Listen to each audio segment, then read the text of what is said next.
agora foi. E essa mulher, ela já estava com seu filho morto. O menino gritou, foi trabalhar com o pai, gritou, ai minha cabeça, ai minha cabeça. O marido levou para a mulher, e homem é uma benção, homem não cuida, né? Igual a mulher, né? A mulher coloca a mão assim na criança, está com febre, está quente, é assim? E aí o marido briga, caramba, mulher é uma benção, mãe é uma benção, né? Tem uma visão lá longe. Então, o que foi? Sei lá, está com a dor aí, morreu, o menino morreu. Aí ela foi e levou, foi ao homem de Deus. Aí o marido ainda indagou, mas hoje não é dia de ir lá, não é? Hoje não é culto não, você vai fazer o que lá? Não, vou lá no nome de Deus. E ela foi no nome de Deus. E quando ela foi ao homem de Deus, o homem de Deus viu ela e falou assim para o auxiliar, vai até ela ver se está tudo bem com ela, com o marido dela, com o filho dela. E é interessante que ela veio falando com ele assim, olha, vai tudo... Como que vai bem se tem alguém morto dentro de casa, gente? Então é isso que nós temos que entender, a fé.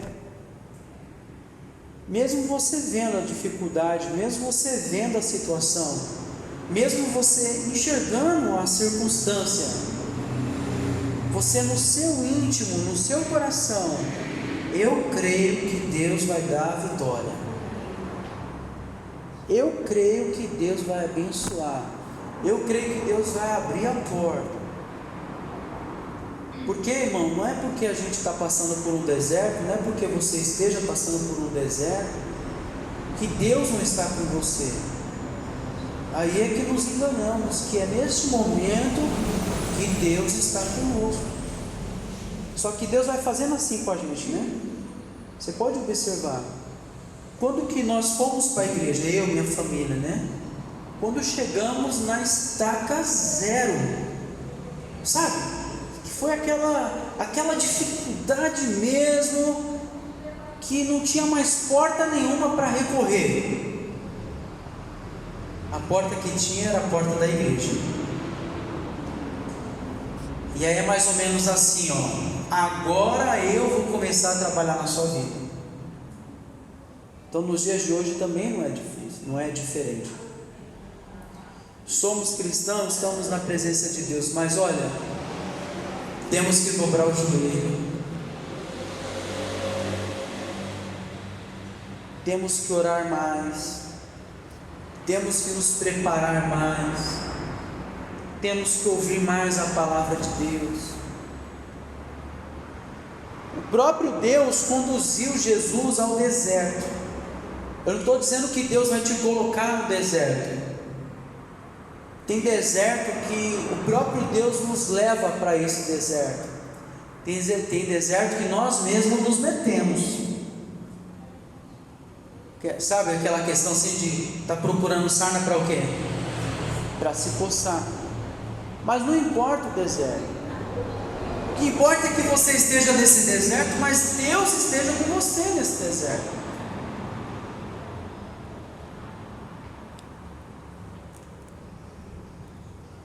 Eu vi um testemunho de um pastor, ele falava assim, que 2 anos ele orava, pedindo para Deus assim: Deus me dá o dom de curar, de libertar, de prosperar a vida das pessoas. E a oração dele não foi ouvida durante 2 anos. Aí ele fala no testemunho dele que Deus deu um puxão de orelha nele e falou para ele assim: você está orando errado esse tempo todinho. Mas Deus, como eu estou orando errado? Eu estou orando para que o Senhor me usar para curar as pessoas. Você nunca orou para pedir intimidade, para ter intimidade. Deus puxou a orelha dele falando que era para ele orar, para ele ter intimidade com Deus, não para ele buscar isso, aquilo, outro. E às vezes nós erramos, porque pedimos para Deus prosperidade, pedimos para Deus saúde, pedimos para Deus isso, pedimos para Deus aquilo, mas muitas das vezes não pedimos para Deus para ter mais o que? Intimidade. Eu já preguei para você aqui até essa semana que passou, sobre 2 Crônicas, que fala do Uzias. E ele foi um jovem de 16 anos que começou a reinar, presta atenção. E a Bíblia diz que ele reinou 55 anos. Aí a Bíblia diz assim, presta atenção: porque deu-se a buscar a Deus nos tempos de Zacarias, sábio nas visões de Deus. Ele buscou a Deus. Olha que lindo. E nos dias em que buscou ao Senhor, Deus o fez prosperar. Ou seja, intimidade. Então queremos riquezas, queremos tudo do bom e do melhor, mas às vezes esquecemos de pedir a intimidade, de ter intimidade. Você observa, um casal precisa ter intimidade, troca de palavras, troca de carinho. Senão não é um casal, é um irmão e daqui a pouco está dando paz ao seu irmão. Mas é um casal. A mãe e os seus filhos precisam de ter o quê? Contato, intimidade. Mãe e filho, carinho, abraço, troca de calor. Isso é importante para a família. Eu vejo muito os jovens cobrando: meu pai, mas os jovens não fazem. Eu lembro um dia que eu estava com os meus irmãos e o meu pai, todo dia que eu chegava em casa, eu corria, abraçava minha mãe e beijava ela, beijo até hoje. Oi mãe, beijava. E o meu pai pegava na mão: oi pai. Aquela coisa seca. Aí um dia eu falei assim: eu vou mudar isso aqui. Se os meus irmãos quiserem pegar como exemplo, amém. Se eles não quiserem, pelo menos eu estou fazendo a minha parte. Eu cheguei, abracei minha mãe, beijei minha mãe. Meu pai, posso dar um beijo? Abracei meu pai, dei um beijo no meu pai. Ele chorou na hora. A emoção veio, né? Hoje não tem um momento que eu vejo meu pai que eu não abraço ele e não dou um beijo nele. Porque a família precisa do quê? De intimidade. Então, se você tiver intimidade com Deus, Ele vai trabalhar bonitinho na sua vida, na sua casa, na sua família, no seu trabalho. Olha só, você buscando a Deus, intimidade, e Ele trabalhando por você. Que isso, pastor? Deus vai ser meu empregado? Não! Ele é o seu Deus, é o que a Bíblia diz. A Bíblia diz aqui então no versículo 2, vamos lá: tendo jejuado 40 dias e 40 noites, depois teve o quê? Teve fome. E chegando-se a ele o tentador, disse: se tu és o Filho de Deus, manda que essas pedras se tornem em quê, pessoal? Em pães. Então Jesus estava em consagração. E não é porque você está com intimidade com Deus que você não vai ser provado. Não é porque estamos na presença de Deus que não vamos passar situações. Às vezes vamos, mas Deus não vai deixar de estar com a gente. Então, necessidade. Jesus estava com uma necessidade de fome, de alimento. E veio a ele o tentador, e é onde nós temos que ter um cuidado, porque o diabo ele vai vir exatamente naquela fraqueza, naquele ponto fraco.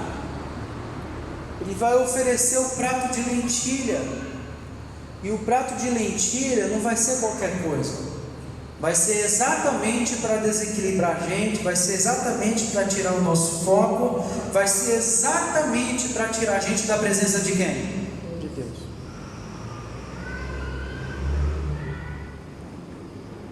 Tem um testemunho de um irmão, muito gente boa, não vou lembrar o nome dele aqui agora. Ele ele é jovem e ele acabou se envolvendo com drogas. Presta atenção que eu vou te falar. Aí ele pediu para a família: eu quero ser internado. A família o apoiou e ele ficou tantos tempos sem utilizar a droga. Chegou o dia dele sair, né? Eu vou voltar para minha casa. Olha só o que aconteceu. Ele saiu da casa de recuperação e foi para o ponto de ônibus para ir para sua casa. Você acredita que no chão tinha um pino? Rapaz, mas por que aquele pino ia estar logo ali, naquele momento que ele estava saindo da... Vou falar para você, a pessoa que é viciada na droga, ele vende até a mãe se ele puder. Ele perde o negócio? Não perde, ele perde a vida dele, mas ele não perde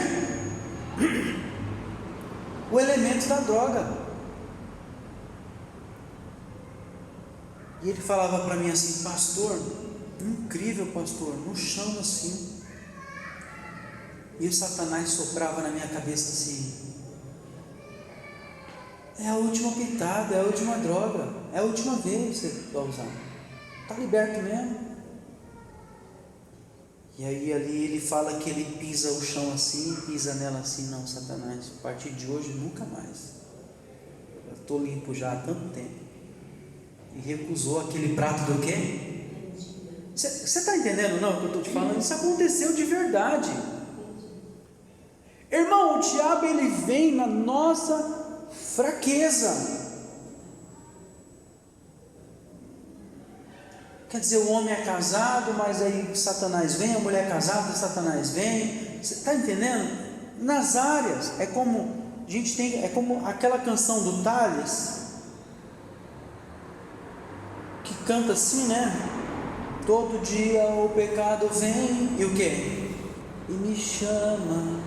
Todo dia as propostas vêm, me chama. Todo dia vem as tentações, mas eu escolho Deus, eu escolho ser amigo de Deus, eu escolho Cristo todo dia. Já morri para minha vida, agora eu vivo a vida de Deus. E aí onde a gente tem que atentar? Jesus, presta atenção, Filho de Deus, consagrado, 40 dias, 40 noites, ele foi tentado por quem? Por Satanás. Imagina nós, ele sendo Jesus. Então, irmão, e para exemplo nosso, claro, a Bíblia diz assim: chegando-se a ele o tentador, disse: se tu és o Filho de Deus, manda que estas pedras se tornem em pães. Ele, porém, respondendo, disse, olha só o que ele respondeu: está escrito, nem só de pão viverá o homem, mas de toda palavra que sai da boca de quem? De Deus. Irmão, se você colocar no seu coração, está escrito, Satanás, vão chegar em você: e aí, irmão, como que está? Irmão, está escrito na palavra de Deus assim, assim, assim. Olha a importância de você ter um contato com Deus, com a palavra. A tentação vem, você está amarrado, diabo, em nome de quem? De Jesus. Bateu na porta errada. Esteja preparado para responder a Satanás. Esteja preparado para não dar trela para ele. Por que Jesus não caiu na tentação? Porque ele estava revestido da palavra de Deus. E ele: mas rapaz, você é filho de Deus, então é fácil, essa fome vai passar rapidinho.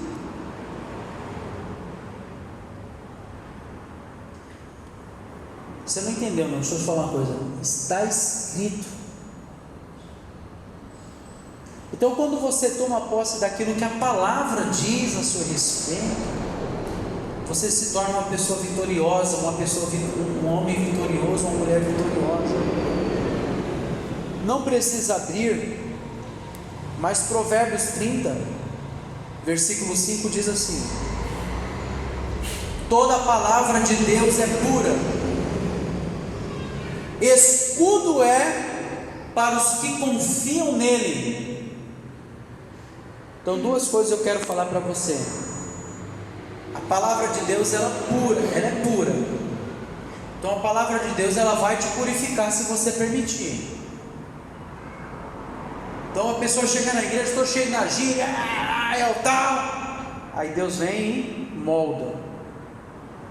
A pessoa chega na igreja todo cheio de bombagira, né? Aí Deus vem o quê? E molda. A pessoa chega na igreja falando palavrão, Deus vem o quê? E molda. O barraqueiro chega, ixi, eu conheço aquela mulher barraqueira, mas rapaz, aí você, não, ela mudou, nossa, Deus vem o quê? E molda. Porque a palavra de Deus é pura, então ela vai nos purificar. Segundo ponto, a palavra de Deus, ela se torna escudo para nós. Dobra o joelho e ora: Senhor, está escrito na sua palavra, 1000 cairá ao meu lado, 10.000 à minha direita, mas eu não serei o quê? Atingido. Satanás, está escrito na palavra de Deus, eu te repreendo em nome de Jesus, na minha casa você não vai entrar, 1000 cairão ao meu lado, 10.000 à minha direita, mas eu não vou ser atingido, meu filho não vai ser, minha filha, minha casa. É o poder da palavra. Você vai no trabalho, irmão, a situação não sei não, viu? Irmão, não sei não. Ouve o noticiário, não sei não. Não está escrito, meu Deus, segundo a sua riqueza, suprirá todas as nossas necessidades. E funciona, pastor, se você crê na palavra. Quando o diabo se levanta contra Jesus, transforma as pedras em pães, você vai passar de fome, a fome vai passar. Está escrito, Satanás, primeiro que eu não tenho que obedecer a você, tenho que obedecer a quem? A Deus. Infelizmente tem gente que é assim, o Satanás manda aí, ela vai. O Satanás manda aí, ele o quê? Ele vai. O diabo fala, é uma fofoquinha santa, não tem fofoca santa não, fofoca é fofoca. Aí ele diz aqui, no versículo, vamos ler? Versículo 5. Então o diabo transportou a cidade santa, colocou sobre o pináculo do templo e disse: se tu és o filho de Deus, lança-te daqui abaixo, porque está escrito, aos teus anjos dará ordem a teu respeito, tomar-te-ão nas mãos, para que nunca tropeces em o quê? Jesus, pula daqui lá embaixo, o anjo vai te segurar, está escrito lá que não vai deixar você tropeçar. Então é simples. Será que a fome que Jesus estava sentindo era tanta a ponto dele pensar em querer se matar? Mas deixa eu te falar uma coisa, olha aqui para mim. O diabo, ele é tentador, então ele vai tentando. Está entendendo? Ele vai procurar uma brecha. É o que eu falo sempre sobre murmuração. Eu ouvi um testemunho de um pastor, que ele é ex-bruxo, e ele fala assim: quando você murmura, droga, que saco, viu?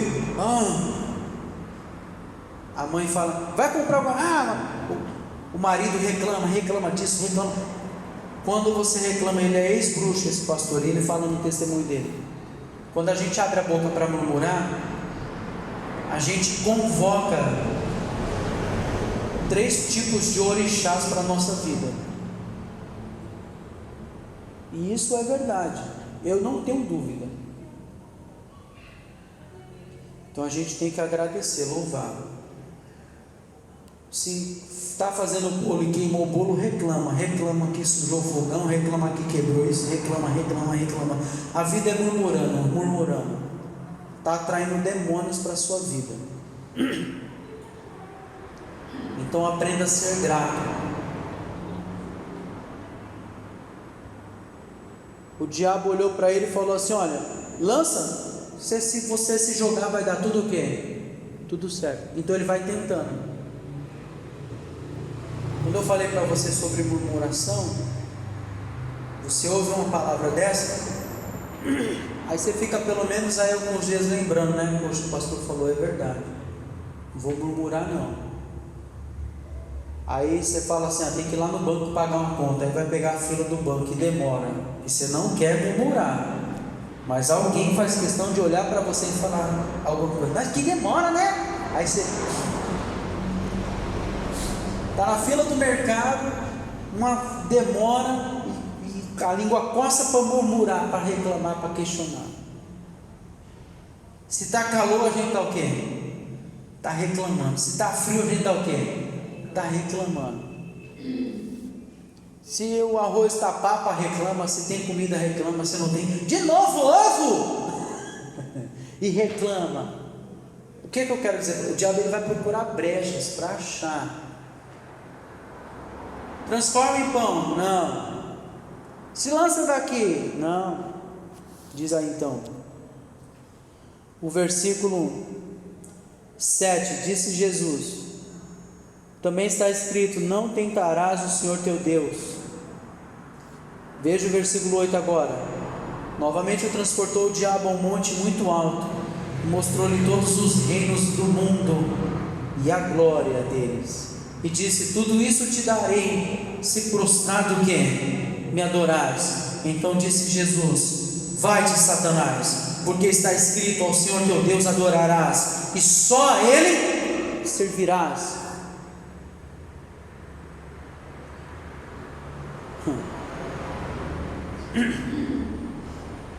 O irmão, o diabo ele é enganador.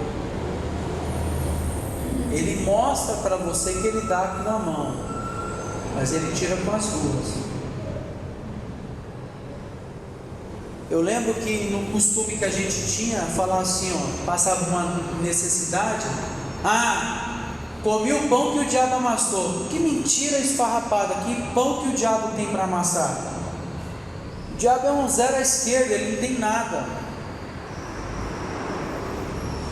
É um modo de dizer que as pessoas têm. A verdade é, irmão, que o diabo não tem nada para oferecer. Ele é enganador, ele é mentiroso. Olha para Jesus e diz, olha, tudo isso eu vou te dar, se prostrar do quê? Me adorar. Vai-te Satanás, é o que Jesus diz, porque está escrito, ao Senhor teu Deus adorarás, e só a Ele o quê? Servirás. Versículo 11 para terminar. Então o diabo deixou, e eis que chegaram os anjos e o quê? Olha, quando é que a bênção chega? Quando você resiste. Não, vou persistir. E Satanás, você bateu na porta o quê? E no outro dia, bateu de novo na porta errada, Satanás. Não, você está batendo na porta errada, bicho. Você já está debaixo do quê? Dos meus pés. Então, presta atenção que Deus, Ele vê todas as coisas. A Bíblia diz que Deus, Ele sabe todas as coisas. A Bíblia diz que Deus pode todas as coisas. Mas nós temos que fazer o nosso papel. Ele sabe se nós estamos resistindo à tentação. Ele sabe se nós estamos resistindo àquela situação, àquela sedução. Ele sabe se a gente está resistindo, ou se a gente está assim, meu Deus do céu, me ajuda Senhor, meu Pai, né? Ele sabe. Quando Jesus impôs a voz, olha, vai-te Satanás, porque está escrito, ao Senhor teu Deus adorarás, e só a Ele servirás. Então a gente tem que colocar no nosso coração, não, a nossa adoração tem que ser somente para quem? Para Deus. E servir somente a quem? A Deus. Eu lembro que quando eu tomei uma posição na minha vida, foi quando eu tomei um baque, que eu bati assim, eu falava assim: Senhor, a partir de hoje eu não quero mais nada que é de Satanás na minha vida. E com Deus, irmão, a gente tem que ter palavra. Sabe por quê? Porque Ele cumpre a palavra dele para nós. E por que nós não vamos cumprir a nossa palavra com Ele? Se você honrar a Deus, Ele vai te honrar em nome de Jesus. Essa é a palavra que eu tinha para vocês hoje. Amém? Vamos aplaudir ao Senhor Jesus. Ô glória! Então o diabo o deixou, e eis que chegaram os anjos e o quê? E o serviram. Olha, os anjos do Senhor estão preparadíssimos só para vir e nos servir. Como funciona isso, pastor? Se você resistir à tentação, à luta, à batalha, você pode ter certeza, Deus já está preparado para te abençoar. Vamos orar? Fica de pé, por favor, em nome de Jesus. Pai, nós colocamos a nossa vida nas tuas mãos, Senhor. Colocamos a nossa casa nas tuas mãos. Essa palavra falou muito conosco esta noite, Deus. Prepara o nosso coração para que possamos te servir a cada dia, a cada momento, Deus. Abençoe, meu Deus, as pessoas que estão aqui hoje. Oh, meu Deus, as pessoas que estão pelas redes sociais, que sejam alcançadas por Ti, Senhor. Que toda amargura caia por terra, que toda luta, batalha, oh meu Deus, meu Pai, passe, essa pessoa seja abençoada em Ti. A Sua palavra diz que Jesus foi levado ao deserto e tentado pelo diabo, Deus, mas Ele resistiu, Ele persistiu, e o diabo o deixou, e os anjos veio e os serviram, meu Deus. Eu creio, Pai, que os anjos já estão a postos, ó Deus, para nos atender, oh meu Deus, nas nossas necessidades, nas nossas dificuldades. Então neste momento, meu Deus, eu oro, abençoando, meu Deus, a vida da minha irmã, do meu irmão, a vida dessa pessoa, Senhor, que a graça do Senhor esteja sobre elas, ó Deus, esteja sobre eles, ó Deus. Eu repreendo a inveja, o olho grande, eu repreendo toda obra contrária, tudo que o inimigo, meu Deus, tem preparado contra essa casa, contra essa família, contra esse lar, que caia por terra, e que a bênção do Senhor se estenda sobre a casa deles, se estenda sobre a família deles, se estenda sobre, meu Deus, os familiares. Deus, eu levanto a minha voz contra toda obra de feitiço, de bruxaria, de magia negra. Eu digo: diabo, pega tudo que é teu e saia dessa casa, saia dessa família. Oh, você espírito maligno, que toda sexta-feira provoca briga dentro dessa casa, provoca discussão nesse lar. Você espírito maligno, que todo dia faz com que alguém tropece e caia dentro dessa casa. Você espírito da mentira, do engano, espírito da doença, da enfermidade, eu te repreendo agora. Solte agora essa casa, solte agora essa família, solte agora esse lar, em nome de Jesus. Eu dou a ordem: fora, vai embora, em nome de Jesus. Pai, nós te agradecemos. Levante as mãos agora e agradeça a Deus. Diga: Deus, obrigado, Senhor, pelos livramentos, obrigado pela minha casa, pela minha família, obrigado, Senhor, pelo meu lar. Eu tomo posse de tudo aquilo que o Senhor tem para a minha vida, de tudo aquilo que o Senhor tem para a minha casa, de tudo aquilo que o Senhor tem para mim, Deus. Eu creio que os anjos do Senhor já estão a postos, ó Deus, para nos abençoar. Os anjos do Senhor já estão a postos, ó Deus, em nome de Jesus, para nos servir, como diz a Sua palavra. E os anjos do Senhor veio e serviram. Eu creio, Pai, nós tomamos posse dessa palavra em nome de Jesus. Vamos aplaudir ao Senhor Jesus bem forte.